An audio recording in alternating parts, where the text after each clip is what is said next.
আসসালামু আলাইকুম। আজকে হাজির হয়েছে জাতীয় কবি কাজী নজরুল ইসলাম বিশ্ববিদ্যালয় এবং বরিশাল বিশ্ববিদ্যালয় দ্বিতীয় মেরিটে কত দূর যেতে পারে এটা নিয়ে আলোচনা করব। চলুন শুরু করি। ফার্স্টে যদি বলি, এখানে যে তথ্যগুলো এগুলা বিভিন্ন এডমিশন গ্রুপ থেকে কালেক্ট করা এবং আনুমানিক বলা। হ্যাঁ, এখানে এ পর্যন্ত 4টা রেজিস্ট্রি অনুষ্ঠিত হয়েছে, এই 4টার থেকে আইডিয়া করে এই পজিশনটা দেওয়া হয়েছে। এখানে দেখতে পাচ্ছি যে জাতীয় কবি কাজী নজরুল ইসলামের ল দ্বিতীয় মেরিটে 2200 পর্যন্ত যেতে পারে, ইংলিশ 3000 পর্যন্ত যেতে পারে, ইকোনমিক্স 4200 পর্যন্ত যেতে পারে, তারপর বাংলা, ফিলোসফি, সোশিওলজি 5500 পর্যন্ত যেতে পারে, তারপর পাবলিক অ্যাডমিনিস্ট্রেশন 4200, অ্যানথ্রোপোলজি এটা 6500 পর্যন্ত যেতে পারে, তারপর পপুলেশন সায়েন্স 5500, ফোকলার স্টাডিজ এটা 7000 পর্যন্ত যেতে পারে। তারপর যদি বিজনেস স্টাডিজ গ্রুপের কথা বলি, এখানে যে বিবিএ সাবজেক্ট 4200 থেকে 4500 পর্যন্ত দ্বিতীয় মেরিটে যেতে পারে। তারপরে আদার্স যে বিবিএর স্টুডেন্টরা যে আর্টসের সাবজেক্টগুলো গেইন করতে পারবে, এগুলো 5,500 থেকে 6,000 পর্যন্ত যেতে পারে। তারপর জাতীয় কবি যদি সায়েন্স গ্রুপ নিয়ে কথা বলি, এখানে সায়েন্সের সিএসসি ট্রিপলি এটা 13,000 পর্যন্ত যেতে পারে, আর স্ট্যাটিস্টিক্স 17,000 পর্যন্ত যেতে পারে।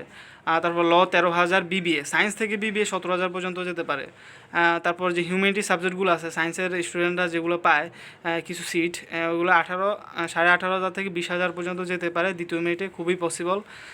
তারপর ইংলিশের কথা যদি বলি, ইংলিশে জাতীয় কবিতে একটু ব্যতিক্রম, এখানে অলরেডি 25,000 24,000 পর্যন্ত ইংলিশ চলে গেছে সায়েন্স থেকে। আশা করি যে এটা দ্বিতীয় মেরিটে 27,000 পর্যন্ত যেতে পারে। তারপর বরিশাল বিশ্ববিদ্যালয়ের কথা যদি বলি, বরিশাল বিশ্ববিদ্যালয় সায়েন্স থেকে কেমিস্ট্রি 13,000 পর্যন্ত যেতে পারে দ্বিতীয় মেরিটে। তারপর ফিজিক্স হচ্ছে 15,000 পর্যন্ত যেতে পারে, ম্যাথ স্ট্যাটিস্টিক্স 17 থেকে 18,000 পর্যন্ত যেতে পারে। তারপর ল সায়েন্স থেকে 12,500 পর্যন্ত যেতে পারে দ্বিতীয় মেরিটে। তারপর বোটানি 13,500, জিওলজি অ্যান্ড মাইনিং 17,000 এবং সিএসসি 12,000, বায়োকেমিস্ট্রি 9 থেকে 10,000 পর্যন্ত যেতে পারে। তারপর ফিলোসফি এবং হিস্ট্রি এগুলো 19 থেকে 20,000 পর্যন্ত যেতে পারে। তারপরে সায়েন্স থেকে যারা বিবিএ সাবজেক্ট পাবেন, আশা করি যে 16 থেকে 17,000 পর্যন্ত দ্বিতীয় মেরিটে বিবিএ সাবজেক্ট পেয়ে যাবেন।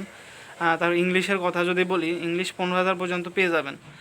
তারপর সয়েল ওয়াটার এনভায়রনমেন্ট এগুলো 14 থেকে 15,000 পর্যন্ত যারা আছেন দ্বিতীয় মেরিটে পেয়ে যেতে পারেন।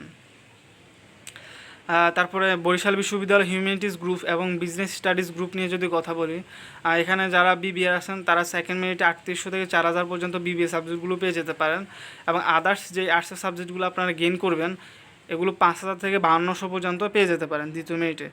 তারপরে যদি হিউম্যানিটিস নিয়ে কথা বলি, এখানে ল 2,000 পর্যন্ত যেতে পারে, ইকোনমিক্স, পলিটিক্যাল সায়েন্স 4,800 পর্যন্ত যেতে পারে, হিস্ট্রি, সোশিওলজি এবং ম্যাস কমিউনিকেশন, জার্নালিজম এটা 5200 থেকে 6,000 পর্যন্ত যেতে পারে এগুলো, এবং ইংলিশ 3200 থেকে 3,500 পর্যন্ত যেতে পারে। আর সেকেন্ড মেরিটে 6,000 6,500 পর্যন্ত হিউম্যানিটিস সাবজেক্ট যেতে পারে, এবং বিজনেস স্টাডিজ 5,500 পর্যন্ত যেতে পারে। আর সায়েন্সের কথা তো বললাম, এখানে 20,000 পর্যন্ত সেকেন্ড মেরিটে যাবে ইনশাল্লাহ। তারপর জাতীয় কবিরও সেম অবস্থা, এখানেও সায়েন্স থেকে শেষ পর্যন্ত 20,000 যারা আছেন তারা নর্মাল বায়োলজি এবং তারপর বাংলা অ্যান্সার করে 20,000 পর্যন্ত সাবজেক্ট পেয়ে যেতে পারেন। আর যারা ইংলিশ অ্যান্সার করেছেন তারা 25 থেকে 27,000 পর্যন্ত ইংলিশ পেয়ে যেতে পারেন শর্ত অনুযায়ী। তারপর বিজনেস স্টাডিজেরও সেম কথা বলবো, যে এখানে বিবিএ সাবজেক্ট 4,500 এবং আদার্স সাবজেক্টগুলো 6,000 পর্যন্ত পাওয়ার সম্ভাবনা আছে সেকেন্ড মেরিটে। তারপরে 7,000 পর্যন্ত আর্টসের সাবজেক্টগুলো পেতে পারেন। আজকে এ পর্যন্ত, সবাইকে ধন্যবাদ। আসসালামু আলাইকুম।